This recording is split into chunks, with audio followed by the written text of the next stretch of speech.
2012년대와 달리 현재는 정부의 약가 인하가 단순한 이익 감소를 넘어 기업의 생존을 결정지을 수밖에 없는 현금 흐름 붕괴로 곧장 이어지는 구조가 된 겁니다.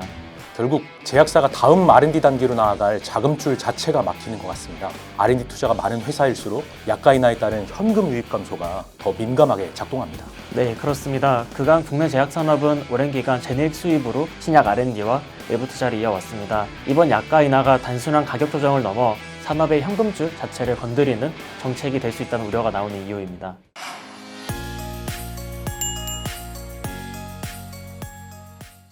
제네릭 약가 인하는 제약업계의 해묵은 과제이자 반복되는 이슈입니다. 정부는 2012년 한 차례 대대적인 약가 개편을 단행하면서 제네릭 약가 인하를 통해 산업 구조를 정비하고 체질 개선을 유도하겠다는 기조를 분명히 밝혔습니다. 실제로 이후 제약사들은 비용 절감과 수익 구조 재편, 오픈 이노베이션 전략 등을 통해 새로운 수익원 창출에 힘써왔습니다. 하지만 2026년 현재 제약 산업이 놓인 환경은 당시와 확연히 다릅니다. 약가는 또다시 내려가지만 제약사를 압박하는 물가 상승과 인건비, 비용 부담이 예전과 확연히 다릅니다. 저금리, 저성장, 저물가로 요약되는 2010년대 뉴 노멀은 더 이상 기대할 수 없습니다. 이 같은 상황에서 기존 논리대로 약가 인하가 반복되면 결과는 달라질 수밖에 없습니다. 더벨 제약바이오부 최은수, 김찬혁 기자입니다.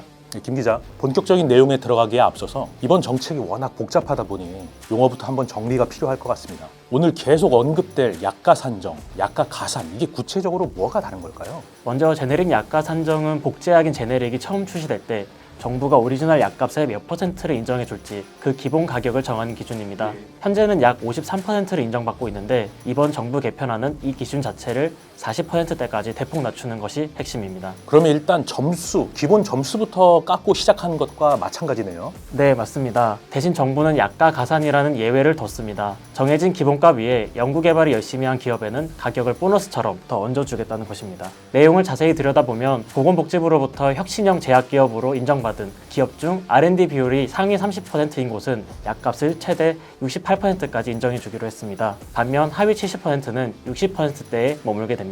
그럼 어떻게 보면 연구개발을 많이 하는 기업들에는 오히려 이전보다 더 큰 혜택을 주는 거 아닐까요? 네, 그렇게 보일 수 있습니다. 하지만 많은 제약사들 입장에서는 약가 가산은 그림의 떡이나 다름없습니다. 이 혜택을 받으려면 혁신형 제약사 중에서도 R&D 비율이 상위 30% 안에 들어야 한다는 아주 까다로운 문턱을 넘어야 하기 때문입니다.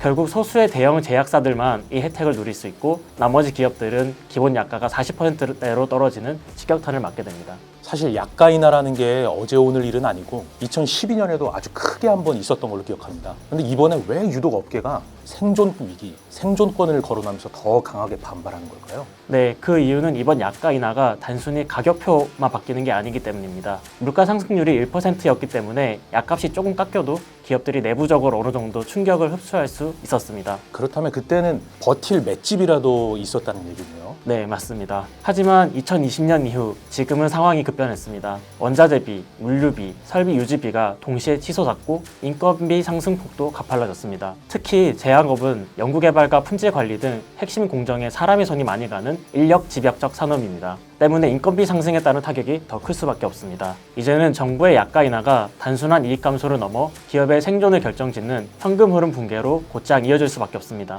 그렇다면 결국 제약사가 다음 R&D 단계로 나아갈 자금줄 자체가 막히는 거로 보면 되겠네요. 네, 그렇습니다. 그간 국내 제약 산업은 오랜 기간 제네릭 수입으로 신약 R&D와 외부 투자를 이어왔습니다. 이번 약가 인하가 단순한 가격 조정을 넘어 산업의 현금줄 자체를 건드리는 정책이라는 우려가 나오는 이유입니다. 그러니까 제약사의 실탄이 마르는 문제라 결국 국내 제약산업의 미래 투자 동력까지 꺾일 수 있겠다는 이야기입니다. 사실 이 충격은 중소기업에만 머물지 않고 대형 제약사들로 번지는 모양새입니다. 중소제약사는 물론 대형 제약사들 역시 처방시장과 제네릭 비중이 높은 구조에서 이 영향을 피하기가 어렵습니다. 대표적으로 유한양행을 보면 오픈 이노베이션 모델이 국내에서 가장 잘 작동해온 회사입니다. 안정적인 국내 처방 매출과 제네릭 현금 흐름을 바탕으로 바이오텍 협업과 기술 도입을 이어왔습니다. 그럼에도 제네릭과 특허만료 의약품 약가가 내려가면 이 공식에 변화가 생길 수밖에 없습니다. 처방 사업에서 발생하는 잉여 현금이 줄어들면 외부 협업에 투입할 자원도 재조정이 불가피해집니다. 실제로 최근에는 투자 규모와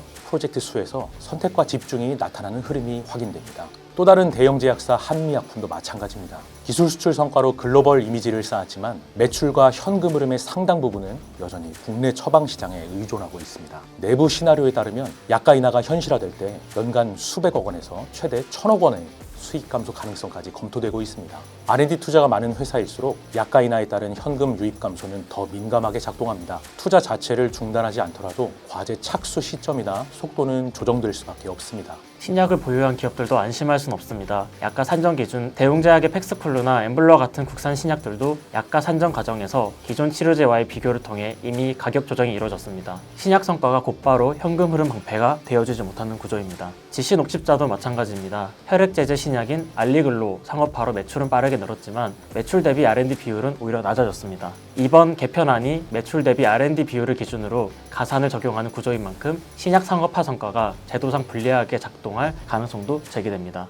유나이티드 제약은 2012년 약가 인하 이후에 개량 신약 중심으로 구조 전환에 성공한 대표적인 제약사입니다. 비중을 60% 이상으로 끌어올리면서 매출 성장을 이어왔는데요. 이 과정에서 R&D 비율은 점진적으로 낮아지고 있습니다. 제네릭 매출 비중 역시 30% 안팎을 차지하기 때문에 이번 개편안에서는 제네릭 약가 인하폭이 확대되고 가격 방어를 위한 요건도 더 엄격해집니다. 과거 약가 인하를 흡수한 경험이 있다 하더라도 이번 국면에서는 조건이 다르다는 뜻인데요. 흡수 전략이 다시 한번 동일하게 작동할지 제도 시행 이후에 확인될 사안입니다. 이번 약가 인하를 두고 산업 현장과 노동계가 동시에 우려를 표하고 있다는 점도 주목할 지점입니다. 산업 현장과 노동계가 이례적으로 한 목소리를 내고 있기 때문인데요. 최근 제가 향남 제약단지 간담회를 다녀왔는데 매출 감소가 고용 축소와 설비 투자 위축으로 이어질 것이란 공포가 현장에서도 확인되었습니다. 비대위는 이번 개편안이 시행되면 제약업계 전체에서 최대 3조 6천억 원에 달하는 매출 손실이 발생하고 업계 종사자 약 1만 5천 명의 일자리가 위협받을 것으로 추산하고 있습니다. 또 현장에서 종근당 김영주 대표를 비롯해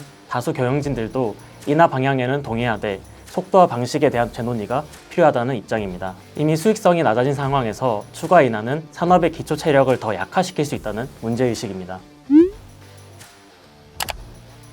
2012년의 약가 인하가 체질 개선이었다면 2026년의 인하는 산업의 기초 체력 자체를 흔들 가능성이 큽니다. 비용 구조와 현금 흐름 환경이 근본적으로 달라졌기 때문입니다. 이번 약가제도 개편은 제네릭 가격 조정을 넘어서 제약산업의 사업 구조, 연구개발 전략 전반을 다시 시험하는 국면으로 읽힙니다. 각 기업의 대응은 제도 시행 이후 숫자로 확인될 전망입니다. 지금까지 시청해 주셔서 감사합니다.